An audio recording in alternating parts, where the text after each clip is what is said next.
Let's get right into it, huh? 252 palindrome again. I love them so much. It's easier to do with three numbers, I think, right?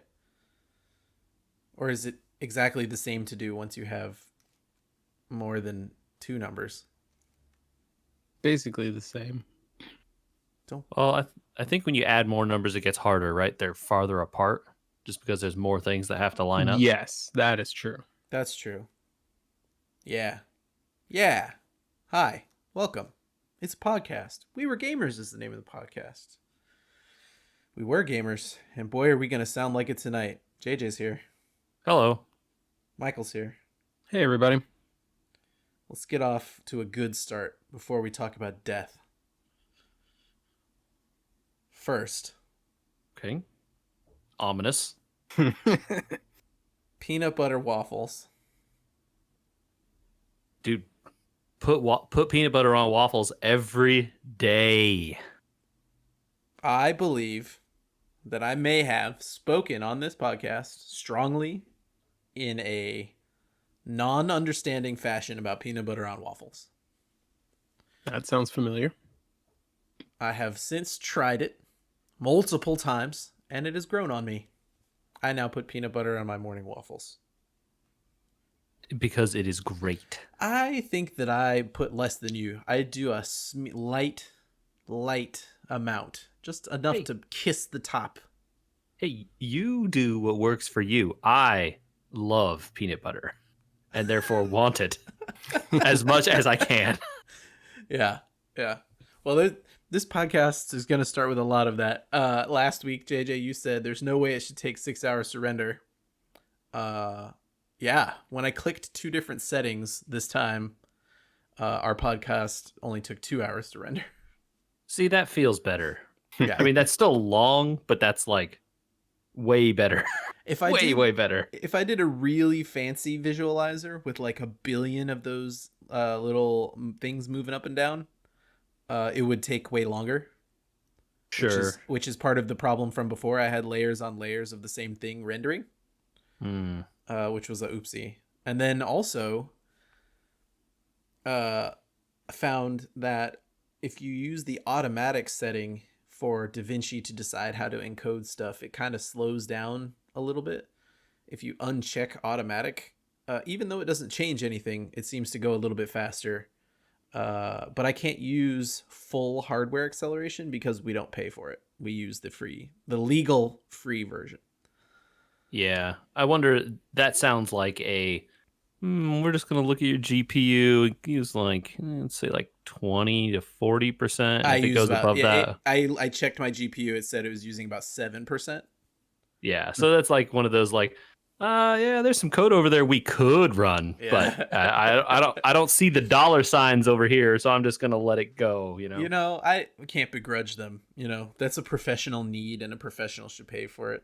I think. Yeah, personally, it's a very powerful tool, I admit, and the fact that they allow you to use 98% of the power or whatever for free is pretty cool. Yeah.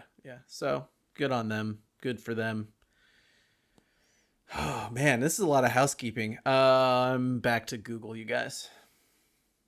Welcome back. I tried the Bing for a week. Mm-hmm.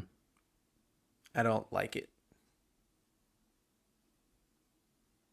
I don't have much to say other than that, but it's lame. But Google seems to have the drop on all that stuff, all of it. I guess when you have data, you're the only game in town. Anyway. I mean, there are a lot of people who argue that they are a monopoly, and this is part of the reason why. Well, speaking of arguable monopolies, let's talk about Apple.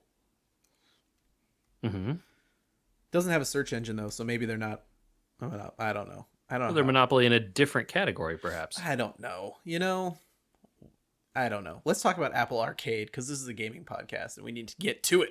I'm feeling real amped up. I had a game of Warzone before this, and we got second place, and I'm just like raring to go, you guys. So let's get to it. Okay.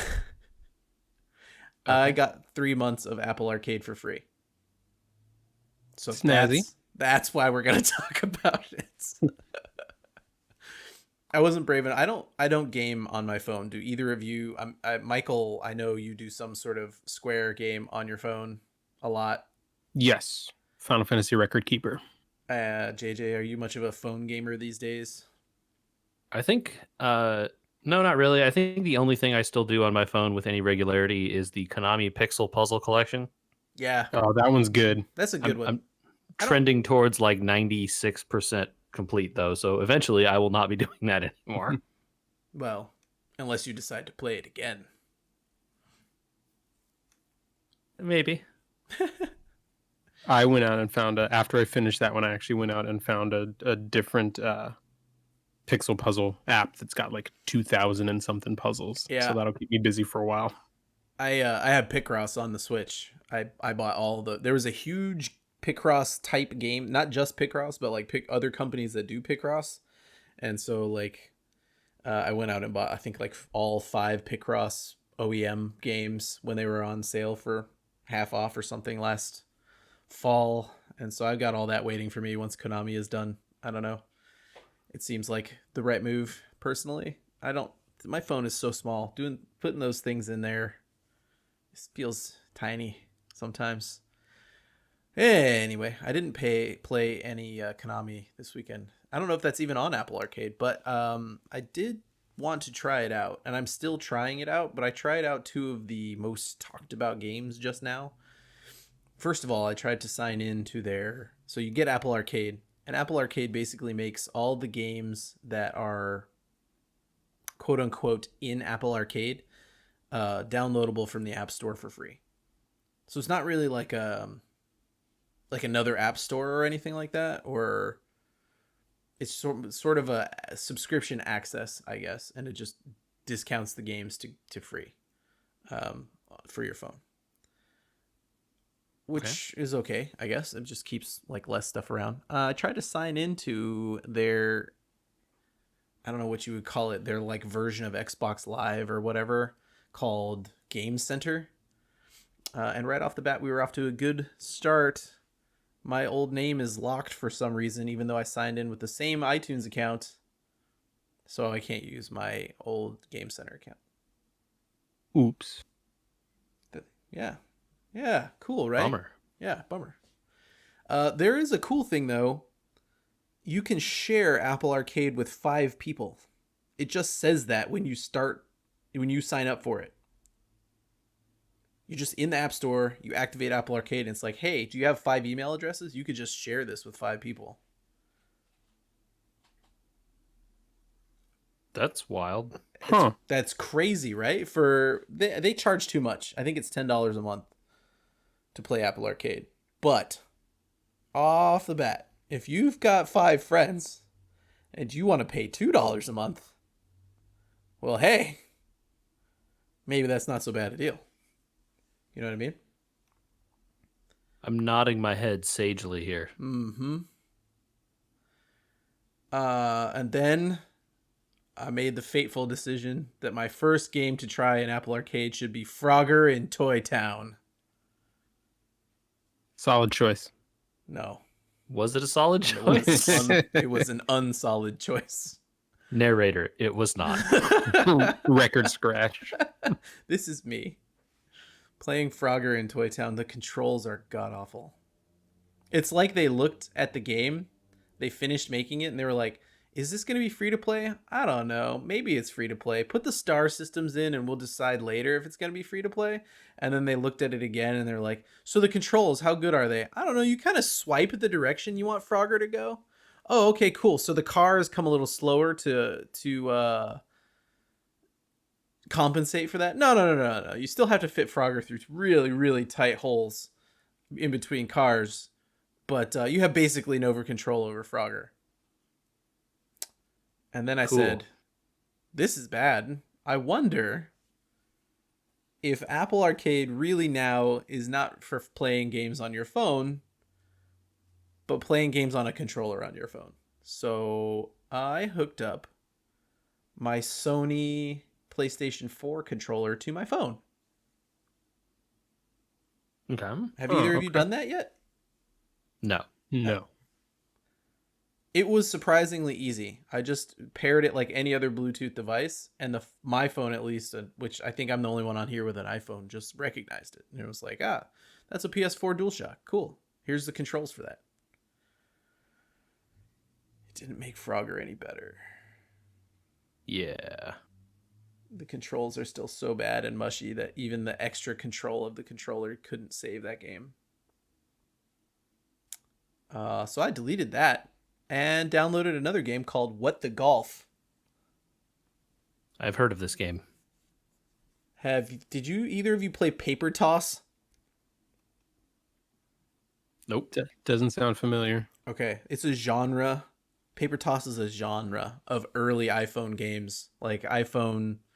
Well, not just iPhone, but I guess early games in general, and iPhone games tended to be more popular at that point.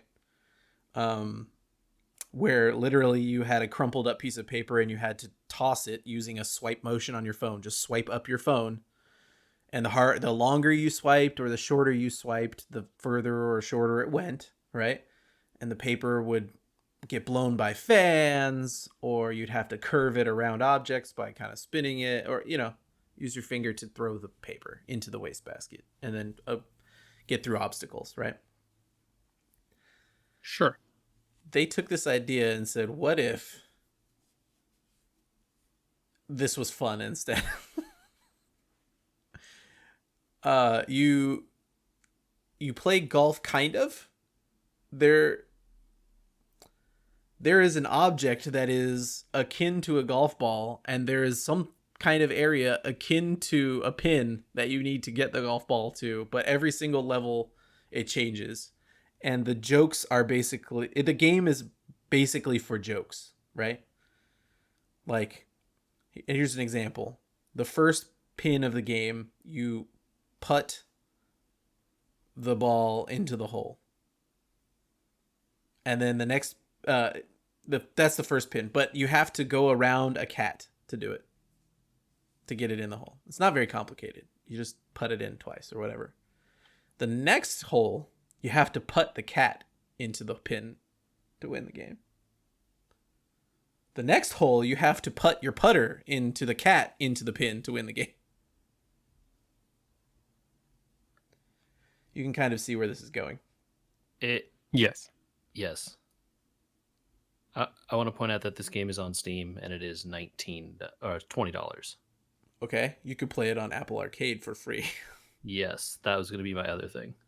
Good. Although I don't know, maybe do they not have the level editor on the? They do not have a level editor that I saw. I have not gotten super far. I'm probably like 15 pins into the game, because what I'm doing is there's you can 3-star every single level. So like the first time you do the level, it's like putt this ball into the hole. Okay, the second time you do the level, it's the same layout, but now you need to knock over 3 cats before you putt the ball into the hole. And then the fourth one is like putt this around the hole 3 times, and then it's harder and harder par basically, and then they eventually give you a par on the last one. You have to do it in like one shot. It's very interesting. I mean, it's just a golf game, but it was mediocre at first until I busted back out the controller. Okay. Guys, phone games are made for controllers. It was really fun. I was like, this is fine. I'm not going to play that much Apple Arcade if all the games are like this. But being able to aim the ball with a controller stick and it being extremely responsive, and then also you have to like charge up the shot, right? So like there's a level where to get the ball across to the pin, you have to keep like maneuvering the ball back and forth and back and forth and back and forth in like a zigzag pattern before it falls off the level. Doing that with my finger would have driven me insane because I couldn't have seen the ball. But doing it with my phone and my controller, it was easy. So, Apple Arcade, interesting. What the Golf, great. I don't know if it's $20 great. Maybe wait if it's on Steam and you're interested in trying it. There's one other Apple Arcade game, and it sounds like maybe you didn't play it, but Not yet, there was probably. There was one that came out very early on in Apple Arcade that a lot of people I heard liked, called Grindstone. Okay, I'll grab that. I saw that on the list. Yeah, I would. I obviously have not played it because I have no Apple Sure. Arcade, and that one, as far as I know, has not come to other platforms yet. I've got downloaded to try next Game of Thrones: The Tale of Crows, which seems some sort of strategy game, and Guildlings, which I don't know much about. Those will be the next two ones I try, and I will look right now for the one you just mentioned. Oh, and Donut County I downloaded too. Yeah, Donut County I've also heard a lot of good things about. So that one I know is on other platforms. Oh, yeah. It's been a lot of these games have been out a while, but it's just yeah, totally. The Apple Arcade gives you access to them and stuff like that. So, while I have the 3 months, I'm going to try out some games on there, see how it goes. Definitely, in most cases, if it can be played on controller, I'm going to just do it. It's already paired. I might as well. It made What the Golf really enjoyable. So, yeah. It was we fun here and at We Were interesting. Gamers support people playing games for cheap and or free when allowed. When allowed. Speaking of storefronts, though, Apple Arcade being in the App Store, Sony has announced that the PS3, Vita, and PSP storefronts will all die. This is the death part of the podcast. Okay. Yeah, this is part 1 of the death part of the podcast. Die. Yeah. In this year. So this announcement came via a leak, to be clear, right? Sony hasn't announced this yet. Oh, thank you for clarifying. I thought it was an announcement. I just saw it cross my feed and was like, oh, wow. But the source seems to be quite reputable, and people... this would be a thing that if you announce it and you weren't going to do it, right, you come out immediately and be like, that's not true at all. Uh-huh. And they haven't done that. So... yeah, this is kind of a bummer for a number of reasons. Of course, how many people are buying PSP games or PS Vita games or PS3 games on the PS3 store these days, right? Not many. I'm sure it's not many, but it's also probably not zero. No, but how many people have a PS Vita that died last year and were thinking about replacing it this year and now need to get their PS Vita and re-download all their games real quick? Yeah, so that's the real thing. Well, so I think they're taking down the ability to buy the games. I don't know that they're taking down the ability to re-download games you have bought. This would be the reason to have an announcement, right? Right, that would be something they would want to clarify in an announcement type thing. Because totally you're right that if they take down the ability to download games you've already bought, I have a bunch of digital PS3 games that I then lose access to. I need to go download a number of PS1 games I've bought on my Vita. Yeah. I don't know about PSP. I have no PSP, but there's PSP definitely a lot of Vita games, especially, there's things like Patapon, which will never exist again because it was really made just for the Vita, Mm-hmm. I think I even have an unopened copy of the Metal Gear Solid collection for PS3. I need to go in there now and download that code so that to make sure I have it, because there's some of the games are on a code. I don't know. This is the big fear with digital games, right?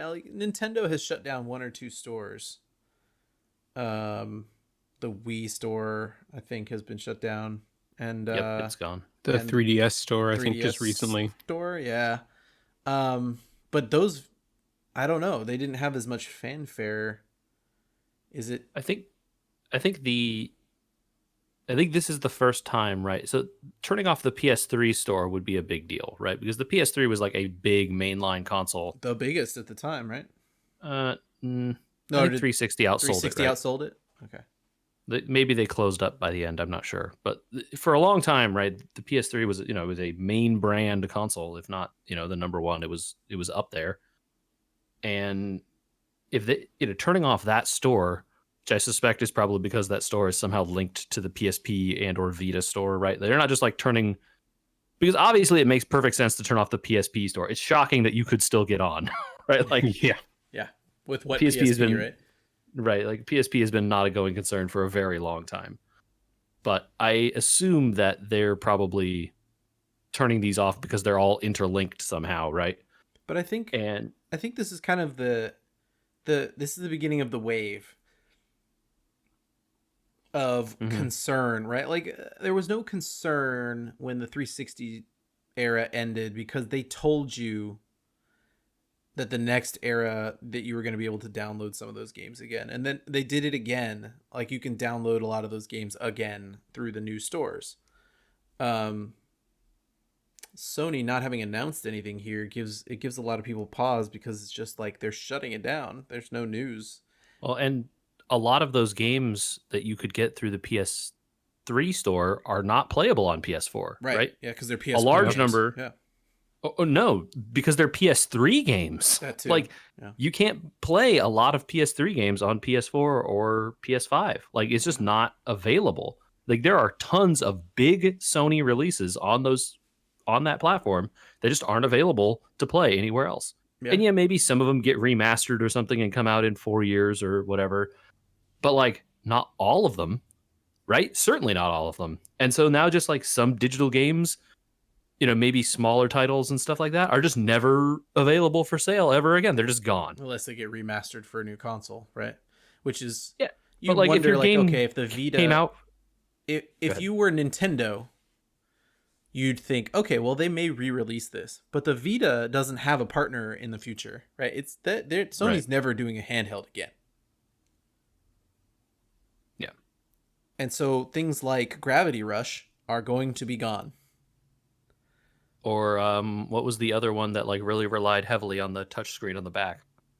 Yeah, there were a couple. Tearaway, I think. Tearaway, yeah, Tearaway. Yeah. And like those games are never being replaced. Absolutely not. They're just gone.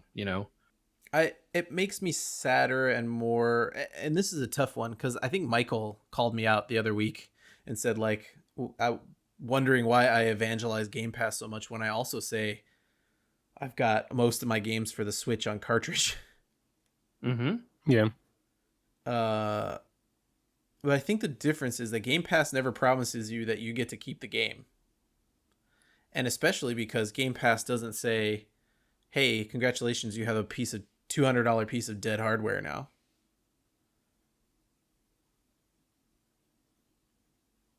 I mean, I don't think that's true, right? The turning off the store doesn't mean you can't still play your PS3 games you have on disc. That still works, right? True. And again, it's a big if because we do not know, but if they shut the store down and then still allow you to download games you have already purchased, that would alleviate a lot of concerns, right? Like if you can still patch games, you can still download versions of games that you own.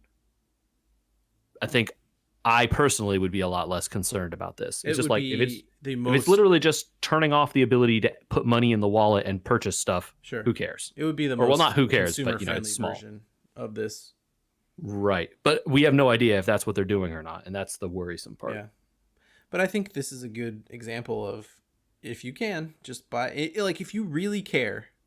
And they offer a physical version, which I think our examples with the Vita are strong examples of things that were never physical.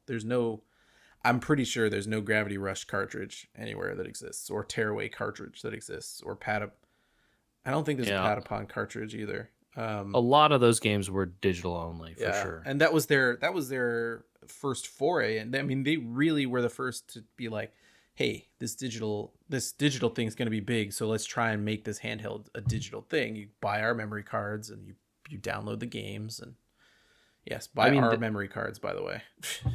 I mean, there are definitely. I mean, there was a PSP that they sold that had no disc drive, so it was a straight up only online PSP. Yeah. That was even then. So I think that reminds me why sometimes I definitely err on the side of, well, if I think that I'm going to want to keep this, I'll buy the cartridge version. But also why I like a thing like Game Pass where you don't ever feel like you're going to own it, And that's okay, because I think a lot of the things on Game Pass, like I made the mistake of buying Squadrons when it was on sale, Star Wars Squadrons.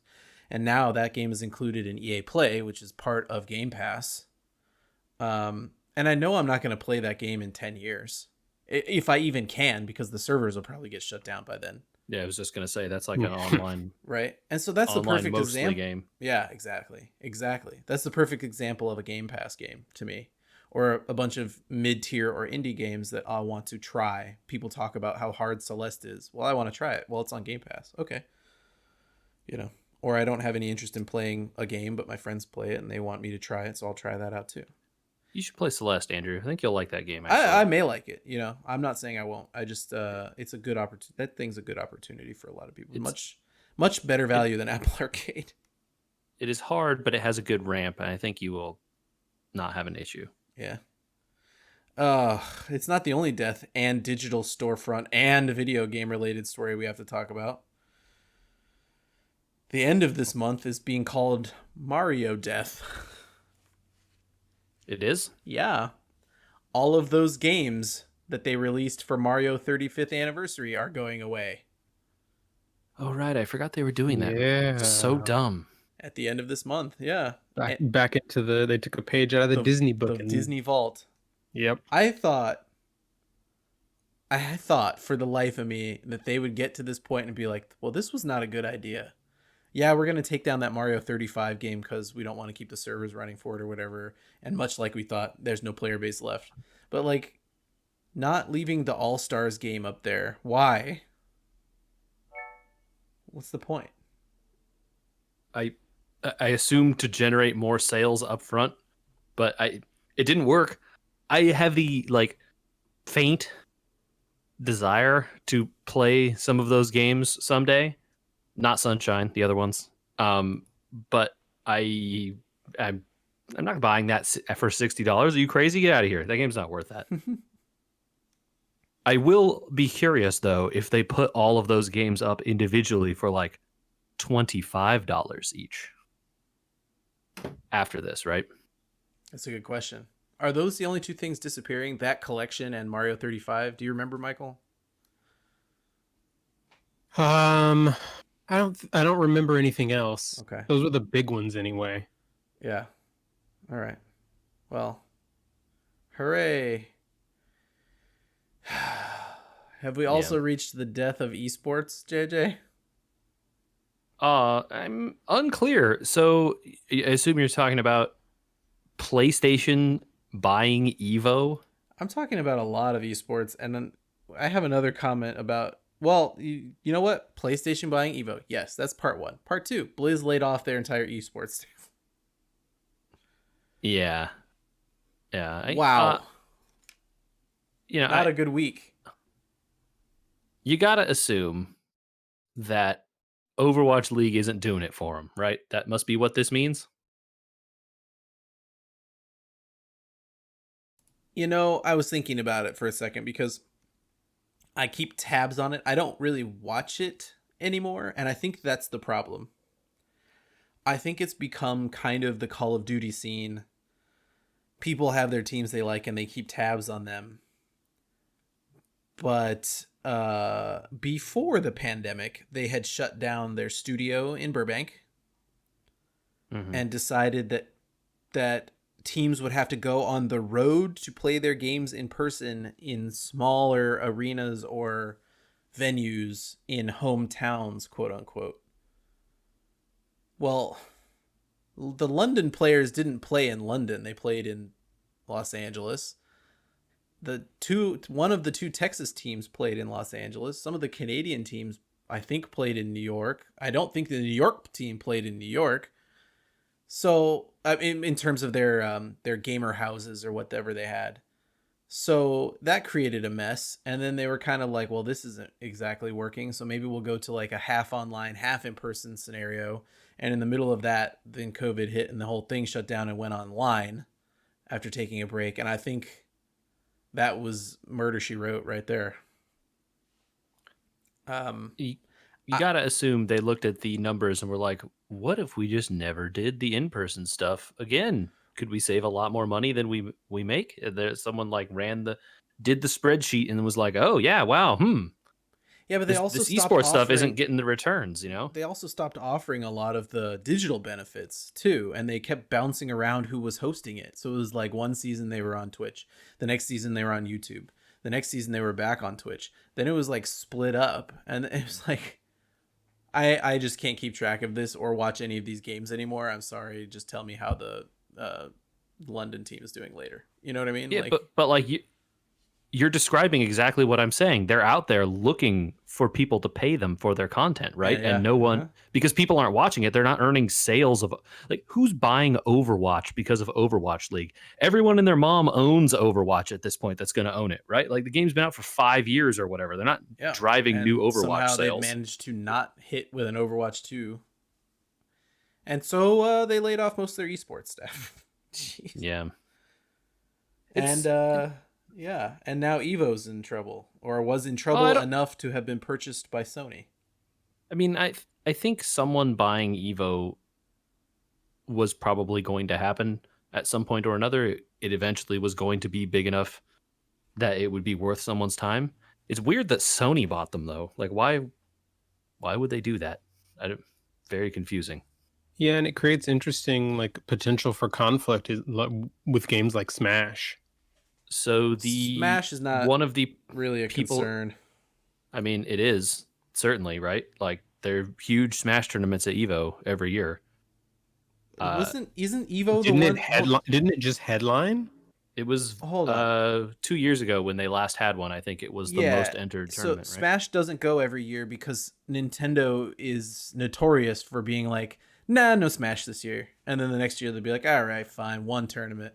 And then they'll try again. No Smash. Nah, we're not going to let you run Smash. That has happened multiple times on this to Evo. I mean, they have played Smash Ultimate every year since its release. What right? is who am I thinking of that has had Smash? Well, you're talking about Melee. Yeah, I mean, you might be thinking of the controversy with them playing an unlicensed version, essentially, of Smash. Oh, yeah, okay, maybe, yeah. Nintendo does not want Melee tournaments out there, and they definitely don't want people modding whatever version of Brawl to fix all the problems and doing weird. They definitely don't want any of that stuff being played in tournaments, right? I recently switched my main from Marth to Lucina. She's pretty good. She doesn't have I don't know if you know what a sour spot is, JJ, Michael.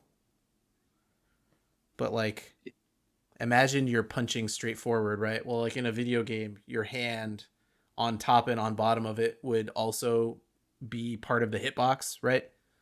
Like it wouldn't in most games, it's not exactly the pixels of your hand.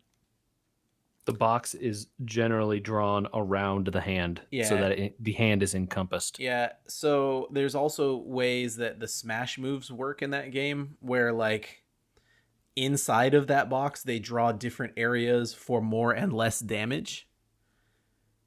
And so, like, Marth is a more precise character. Lucina and Marth are basically, like, foils of each other, but Marth apparently has a lot of quote-unquote sour spots where if you accidentally like hit the wrong area of the, like the tip of his sword does crazy amounts of damage, but a third of the way down the sword doesn't do much until you get to the base, and then it does a good amount of damage again. You know what I mean? Yeah, so there are some fighting games that have moves like this where, like, oh, they do more if you're a certain distance away or if you're within a certain range or whatever, you get like less hits or whatever. Turns out if you just trade off a little bit of damage and it's in the high spots, you get a character like Lucina who just does damage equally in all areas that connect with the thing, and all of a sudden I'm a lot better at the game. I've been playing a lot of Smash is what I'm saying. Back to Evo. Oh, I mean, I'm saying that, and Michael is correct that the Nintendo's the problem is what Michael was saying. Well, but also, like, if Sony owns this now, does Sony want Nintendo games there at all? Currently, the word that I've seen from people that are involved in this deal is, of course, all games are still welcome. But they haven't even finalized the deal yet, man. Like, the ink is barely dry on the contract, Who knows what happens in 2 years when, PlayStation has some new fighting game out and Nintendo wants to do Smash Ultimate 3 or whatever, and Sony could just be like, what if we don't do that? Yeah. So we'll see. It would be nice if they let the people that, whoever wants to have a tournament still run a tournament, or whatever games have scenes still get to run their tournaments, right? Like, does PlayStation want them running like tournaments for Marvel 2 on Dreamcast or whatever? If people want to do that, like, I don't know. I don't know. I don't know where I see it going. It's hard to know. That's why it seems weird to me, because there's no like obvious like value they're getting there other than putting the PlayStation logo all over the thing, which I feel like already happens. Well, any more comments on Evo? Before we move on, we got to hit the last big death of the week. We got in our death conversation, we got, let's see, Sony, Nintendo, Sony. I think we squeezed Xbox in there somehow. Mario. How about we just talk about the death of Blaseball? Is it really the death of Blaseball, though? That's Michael. Yeah, that's what I want to know. I like that Michael was the first one to chime in because he's probably excited. He's like, "Is it really the death? Is it the death for real? Please." I know. I Poor Michael. Andy, you and I need to start a separate Blaseball chat, because I think I'm bothering Michael with too many goings on. I am intrigued by all of the just like totally random things that you guys put into the chat about what's going on, though. Well, okay, before we get to the death of Blaseball, you should tell him how the trades worked out there, JJ. Because his eyes are gonna glaze over. Oh, so I saw your recap on what the ideal trade sequence would be for the Tigers to get their player back. Yes. So the Tiger. So the way the trade in Blaseball works is you have to use exchange. And the exchange which is what lets you target a player in the opposite sub league from you. So like there's the mild and the wild leagues, right? And then there's mild high, mild low. Or wait, am I doing it right? Wild high, wild low, mild low. Right. So it's divided by wild and mild, and then high and low, right? Yeah. You can target the other side from you. So like wild high can go to mild high and create changes from rosters there, but not within your own division, right? So a beloved pitcher from the Tigers team was feedbacked onto another roster. Not in the group that we had, right? In our division. You can't trade, and you can't trade inside your division, right? You have to trade with the opposite league's division. Sure. But the way the results work for the elections is that the trades occur sequentially in like various orders based on like final standing and stuff. So the people that finish first, their trades execute first.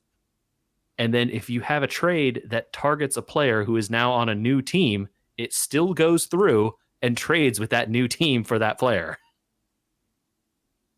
So we basically won our division. Yeah, so our trade was going to execute first in comparison with with the other team that had the player we wanted. So our team worked out a deal with that team through Discord. Through Discord, that both of us would try to trade for the same player on another team's roster. Because they wanted their feedback player back just like we did. And so the way this would work out is the player that we got would end up back on the team that he started from many seasons ago in the other division across the way, right? The mild high. We would end up back with our person, and the team that we made a deal with would get the good person that we're stealing from the division across. So it's like we trade for that person, like the good person in the division across from us.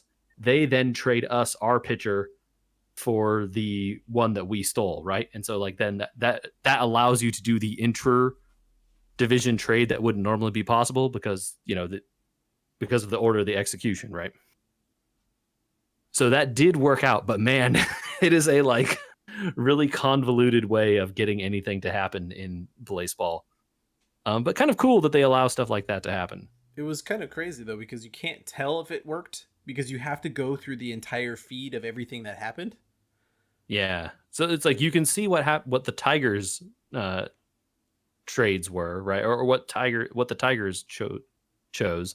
But then you don't know what the final results are until you scroll down to what the other team did, which is like many teams down because they did not finish very well.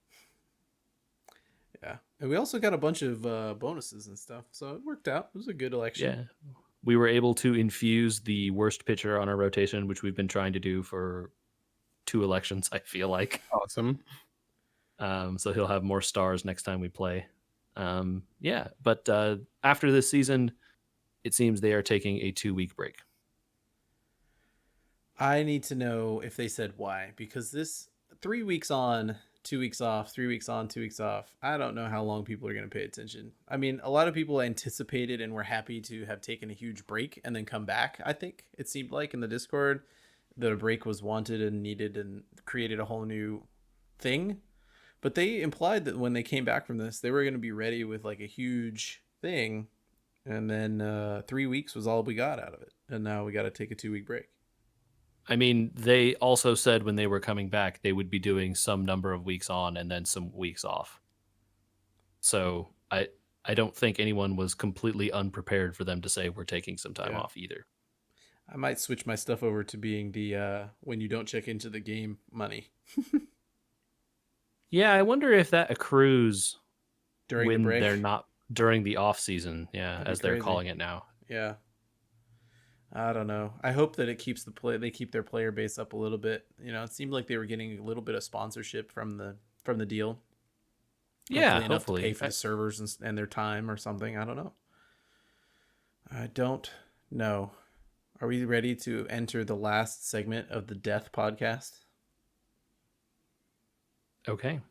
Michael, I have donned all black. Continue. how many times have you died in Loop Hero? Less than 10 because I don't have that achievement yet. Are you liking the game? Yes, I am liking the game. It's a great, it's not, JJ's right that it totally defies any attempt to put it into a single category, but it's a good game when you have just a little bit of time. You can grind a couple of loops, and even if you don't make it to the boss of the loop, you can retreat and build up your inventory of loot to help build your village out. Sounds like they're going to try and add saving to the game so you can save mid loop. I think that it already does that. I have not tested it. I have wondered about that, but I haven't actually quit in the middle of a loop without retreating to my village to test it. Yeah, I don't know. I was going to say I can open the game up right now and see if that works. Okay. I quit in the middle of a loop, but it's going to play noise on my recording. So well, I'm recording. It's okay. Well, have you taken all the obtuse tool tips and hidden rules and quite understood them yet in your 9 deaths? So I have looked a little bit ahead at certain things, but I've tried not to look up too much because it is kind of fun to discover new interactions as you go along, but a little more help in terms of how certain cards interact with each other after you found them would be nice. So, what's the one that I just found? The Blood Grove card. Mm-hmm. If you so you, Andy, you put a Grove card down, and then next to it you can put down a Blood Grove, and the Blood Grove will consume enemies that have under a certain percentage HP. But one thing that but there's always have a downside, to right? Yes, if your HP is under the threshold, it'll trap you for your first turn. Oh, okay, got it. But it turns out if you destroy the grove that you put down first, the Blood Grove will transform into a Hungry Grove, and that percentage threshold increases, so you don't have to deal as much damage before it consumes your enemy. Huh. But there's nothing that tells you that. Right. It's just trying Oblivion cards on everything, huh? The Hungry Grove also sometimes attacks you. Yes, yeah. So there is added drawback. Andy is also correct. It does not save your progress mid loop. So I want them to add that. Yes, please. They said that that was like number one on their list because everyone's like, please, I want to save my loop. There is some stuff. So finding those combinations, I think, is really obtuse. And there are definitely some of them, Michael, which I don't know why you would ever try to do this, because it seems actively bad compared with some of the stuff that you would do normally that you just think about, right? Like I don't know how many of the camp buildings you've unlocked yet. A fair number. Okay, so there are some of the later ones unlock cards like the forest and the river. Yes, I haven't quite gotten that far.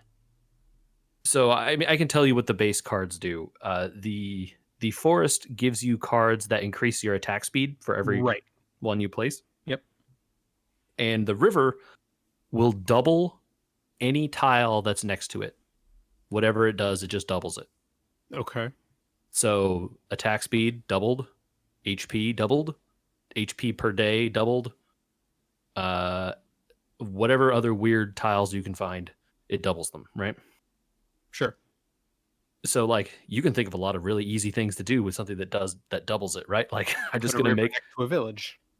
There's a lot of weird restrictions with how the river works, which I'll let you figure out. But like you can, but like it's like I'm going to encircle the best thing with the river to double it as many times as I can, right? Like yes, it's like make a weird pattern so that my river flows along and doubles up like as many of the good things and none of the bad things, right? That seems easy to do. The river also, if you touch it to other various tiles in weird ways, produces tiles that you will never see. I haven't figured out how to even spawn some of these tiles that I know are there, but I don't know, like, how do I get the river to touch them to make that happen? Sure, yeah. The one that I did see in a stream was the Oasis. Yeah, so I haven't tried that one yet. That one makes a little bit of sense. I mean, maybe you try putting a desert next to a river, but I don't know, like, the build that I've done with the deserts. Have you used the desert much? I unlocked the card, but I haven't tried it yet. So the desert gives a flat decrease to health for both you and the enemies. Right, which is part of the reason why I was leery about trying it. Percentage based. Yes. So that affects, like your total health, the health you gain, by items that increase your max health and all that stuff is decreased. It doesn't affect, though, certain kinds of health that you gain. Have you used the Necromancer class yet? Yes. So the Necromancer has like the little amulet that gives you like magic HP or whatever? Yeah, you have a magic shield that absorbs damage before you take actual HP damage. That magic shield is not affected by the desert. Okay. It is also possible via some other cards for the rogue to get access to that amulet slot. And then that's very good on the rogue as well for the same reason, right? Using the deserts. Everyone has lowered HP, but your magic HP stays the same, even if your total overall health goes down, right? Having 100 magic HP or whatever, which is like not a huge amount, matters a lot when your total HP is like 200 plus the extra 100. Let me guess, though, there's an enemy or two that can go straight through that magic HP. I haven't seen one yet, but it seems like something the game would do. It makes sense that exists. I would totally believe it. Yeah. So can you, one of you, explain to me what is the benefit or detriment or what of placing stuff off to the sides? See, I kind of get from like TD training, tower defense training, like, okay, you put stuff along the track and the stuff on or along the track benefits you because you put it on or along. But I don't understand when I watch the people on streams and they don't really explain because they're just playing it. They're just like hucking meadows out into the void like every few seconds. Yeah. JJ, do you want to start that by talking about the treasury? Sure. That's like a good place to start. I think the best place to start, though, is that some cards can't be placed next to the road or on the road. They just don't allow it, right? Oh, interesting. Like explicitly, you can't. Like, it won't let you place them. And those would be things like meadows. I Like think it's all meadows. the terrain cards. Yeah, meadows, mountains, Okay. forests, rivers. But there are some of these cards, like Michael's talking about the treasury, which the treasury, when you place it, doesn't really do anything by itself. But when you place terrain cards like these meadows and mountains and forests and deserts, whatever have you, next to the treasury, you get resources. Like, just replacing it. Normally, your hero has to like walk over squares on the road or fight monsters or whatever to get resources. This one you just get by placing the tile down. That's sweet. Yeah, and it works like what's the card, Andy, in the tile in Carcassonne? Is it the church that you have to surround? Yeah, Abbey, I think. The Abbey. The treasury Yes. in Loop Hero works exactly the same way. You get- Once you surround it, you get a huge drop of resources, like okay. all into your inventory. Can you Oblivion and then redo and then Oblivion and redo? So you No. can Oblivion it, and there is some value to that because once it's been emptied, it spawns a gargoyle every couple of turns. But there is a requirement on the treasury that says that you have to place it into a space where it doesn't touch any other tile, Oh, so any other occupied tile. So you have to drop it into empty space. and if you took away one of the tiles around it, it doesn't reset it. You can't like take away a tile. It needs to be around it. completely empty. Yeah. Okay. But the thing you are talking about, Michael, have you spawned the peak? Yes, and you can Obliviate and rebuild the peak. And you need one rock. Oblivion, one rock. Oblivion, one rock. Oblivion, one rock. You can do that. You don't even have to do it that way. If you set up rows, if you create the peak and then set up rows beneath it, you can destroy a block in the top row, and the programming will automatically count the squares below it and see, oh, I have 9 squares filled in. There should be a peak right here. And it'll just walk the peak down the rows that you've created. Oh my God, really? I've never tried it that way. That sounds amazing. You just farm a ton of that resource, right? Whatever it is. So you basically create the peak and then create rows underneath it. And then once you've got enough, just Oblivion your way down from the top. Infinite peak. I love it. I love it. And then you can start putting the rows back together and make more as it go back up. Start at the top. Yeah. That's a great idea. When I need to farm that resource again, I should try it. But I will tell you, as the game goes on, I am feeling like I need to start grinding some of these things. What's the benefit? Like, do you really get that much benefit from your camp? In some cases. So I can give you an example of one where I have felt the lack of it is that I unlocked the Necromancer class, but I don't have access to forest cards yet, which give you that attack speed. And I felt like I got overwhelmed by being too slow. Mm-hmm. Right. So I know that to make the Necromancer better, at least in the way that I was playing the class, I need to be able to attack faster. And there's no good attack speed gain that you get from equipables for the Necromancer. So I would need that card. And I only get that card by building out more of my village until I can access the building that gives me the card. There are also upgrades to the various buildings, which cost large amounts of resources and in some cases provide pretty tangible benefits. Yeah. One of the buildings allows you to start with a set of equipment, but that equipment only works for one class. Yes. If you start as the rogue, the equipment is for the warrior and 2 of the items are useless. Oh no. If you start as the necromancer, all of them are useless. Yes. So if you upgrade that building, it gives you a starting set of items that work for the class you pick. Oh. Okay. So that seems like one where as soon as I built that building, I was like, heck yeah, I'm going to go in my rogue and see how this works. And then, oh no, I have garbage. Like, this sucks.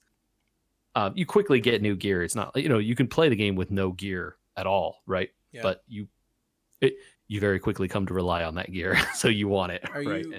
Are you able to like level up your different classes to do different things, or like be stronger separately, or is it all like a central level up? Like, your main character, no matter which class you choose before each game, has these expanded stats or whatever.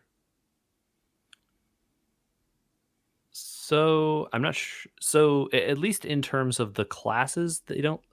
Every time you start over and you complete your session, right? However many loops you've done, you beat the boss or not, whatever. You die, you don't, or you retreat. When you come back, you start over again at level 1, loop 1. You don't like your hero has the same base stats every time, unless you have buildings in the camp or items or things from the camp that affect those base stats. Right. And there are equipables that are outside of the loop, that carry across all your classes, Okay. and you carry the stat upgrades with you into a run. Okay. So like, this chair gives you +1 defense, or this candlestick gives you more damage to ghosts, or you deal damage to vampires, or whatever. There's a whole there's a crazy amount of items in this game, for what I can tell. Yeah. But then, you only have so many slots you can put items in until you build more buildings that hold more slots, right?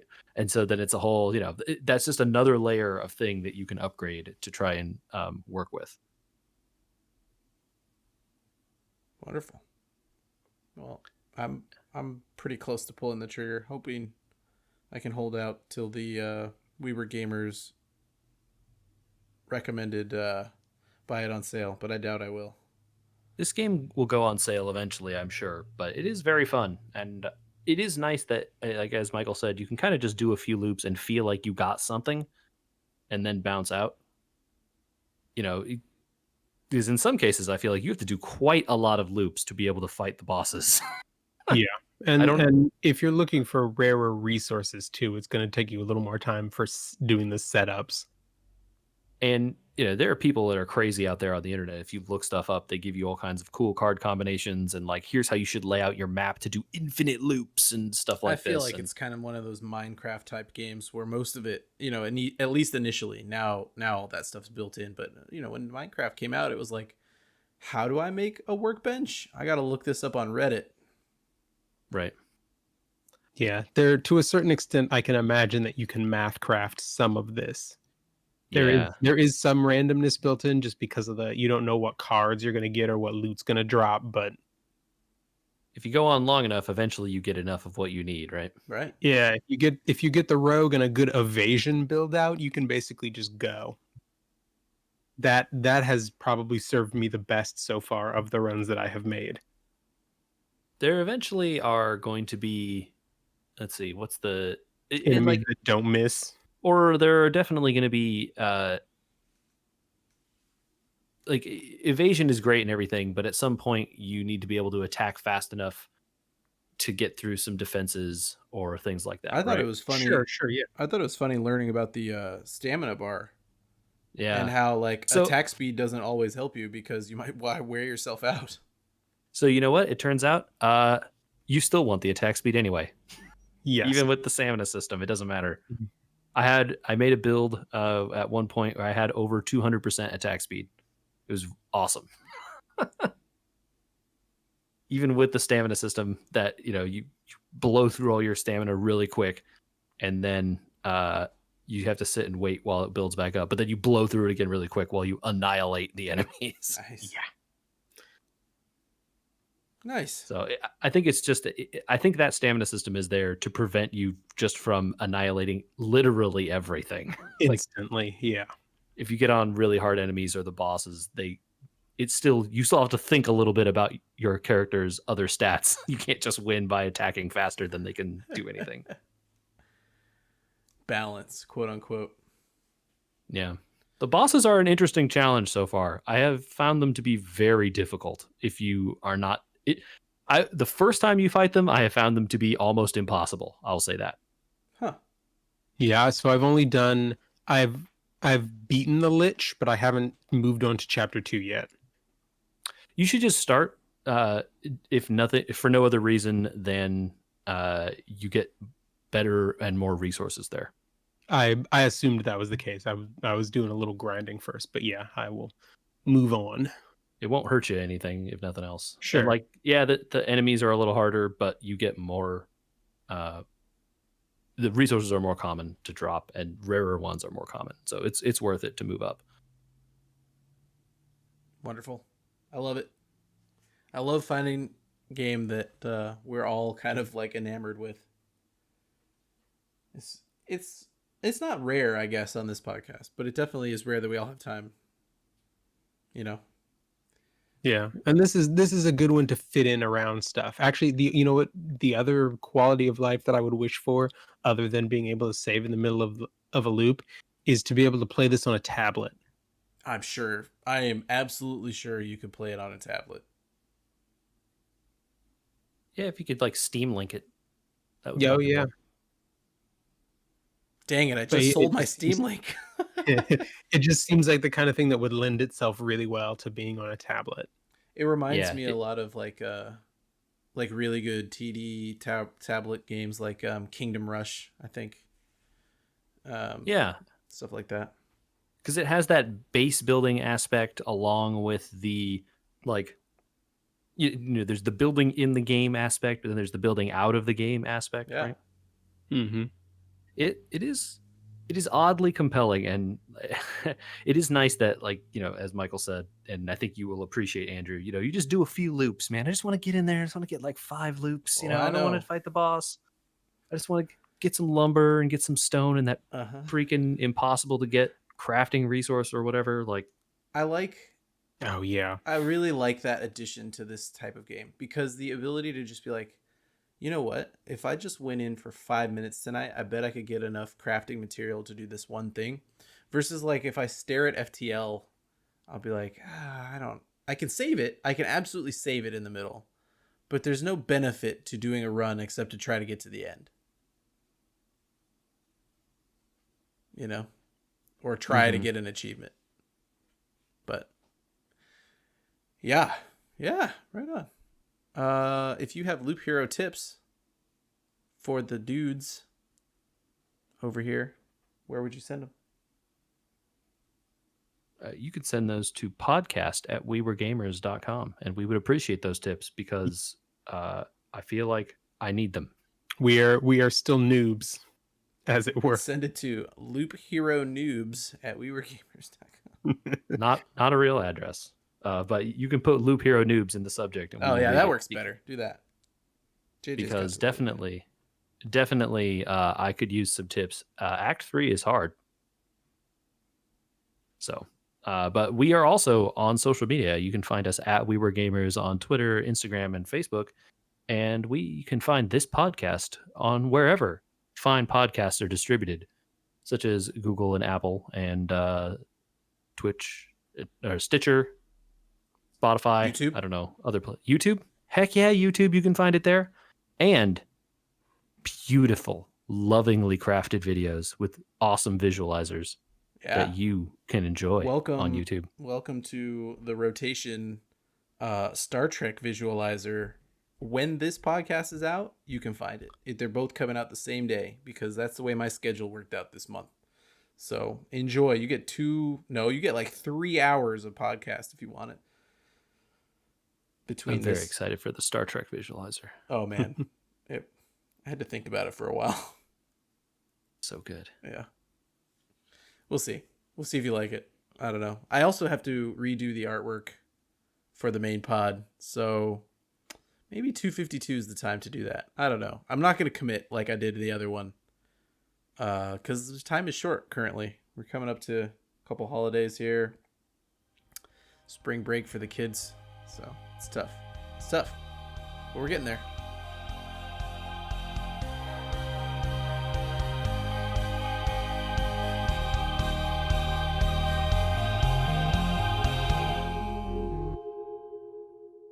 Good stuff. My feet are killing me. I haven't used my standing desk in like a week. Ooh. It's all good. We have a gigantic, I'll send it to the chat, pile of mulch in the front yard, and my life is going to be hell this week. Best of luck, friend. Yeah. I think I'm going to watch the Snyder Cut. I think I'm going to do it. You please do it for me. Take one for the team. Do it for me so I don't have to. I'm going to do it. It's a question of if I can convince her to do it with me or not. So Maybe we'll see what happens. I mean, we might have to break it up over a few days. Like that's going to be the way we do it. if you really 4 hours is too long. Yeah. I was like, I know you value your time. So Anyway, I'm just letting you know. I'm thinking about it. We'll see where we get. I might have to ask Ken if he's available, so you guys can do that one. Cause did he watch it? I assume he has. I have not checked in with him. I'll ask. All right. Well, let's don't check yet. Let's wait till I actually watch it first. Of course. I know he has HBO, so he probably has that sweet mulch. No, I remember every other year for a good stretch when I was growing up, my parents would get a truck full of mulch delivered, and we'd all help mulch in the flower beds. Yeah. Mm-hmm. Yeah, the whole front yard needs it. It was 5 cubic yards. It smells a little bit okay. It smells like, oh, that's stinky. But then you kind of smell it and you're like, it's not manure stinky. No, it's just kind of like it's that decomposing earthy smell. Very much so. Yeah, I know exactly what you're talking about.